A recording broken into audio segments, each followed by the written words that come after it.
I remember the rush of panic like it was yesterday, the blood pounding in my ears, my heart shattering into 1,000 pieces as I sprinted through the yard, desperate to reach her before it was too late. My Alice, my sweet, gentle soul was whimpering on the ground, blood staining her fur, eyes wide with fear. It happened in seconds, just a careless slip of the leash, a neighbor's neglect that I could never have anticipated. I screamed for help, trembling with helpless fury, only to hear them laughing in the distance, loud, mocking, proud of their reckless negligence. "Guess she slipped again," I overheard one of them bragging, careless as if my anguish was a joke. That moment stripped me bare, humiliated, broken, cast aside by the very community I'd tried to belong to. I was deemed weak, a coward to care so deeply about a creature they saw as insignificant. The whispers, the glances, everyone believed I'd crumble under the shame. But inside, something darker simmered. Fury. A fierce, unyielding flame of betrayal and resolve. I refused to be broken. I decided then and there I would prove my worth, not through words, but through action. I spent nights scouring the internet, gathering evidence of their negligence. I documented their repeated offenses, leashed dogs running wild, dangerous situations left unchecked, reckless disregard for the safety of their animals and community. I knew I couldn't let it slide. They thought my shame was final, but I saw it as fuel. With meticulous patience, I reported them to animal control. The fight was exhausting, draining every ounce of my strength. Yet I pushed forward, relentless.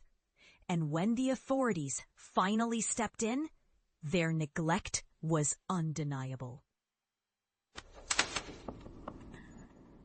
That dog was rehomed, taken from their dangerous grasp, given a second chance at life I knew she deserved. It was a small victory, but to me, it was everything. In the aftermath, I channeled my pain into something beautiful.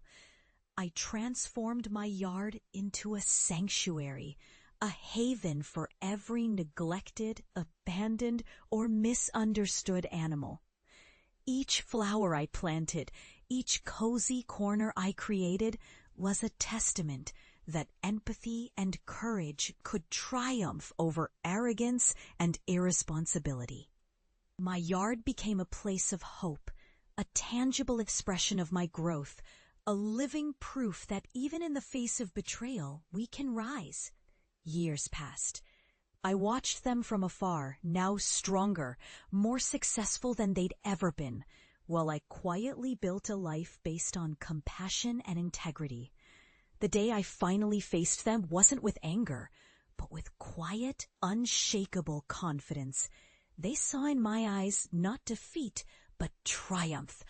I had become an unstoppable force, not because I wanted revenge, but because I refused to be defined by the cruelty they once showed me. My message to the world is simple.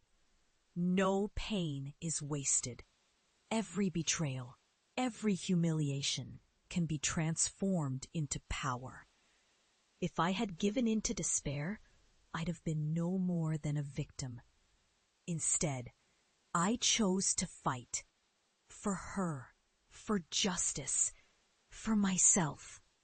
And in doing so, I proved that kindness, when wielded with courage, can be the greatest act of rebellion. They might have laughed at my fall, but I returned, stronger, wiser, unbreakable. And as I stand here now, I realize that the true victory isn't just saving a life, it's becoming the person I was always meant to be. A survivor, a guardian, an unstoppable force of love and resilience, That is my revenge, and it's eternal.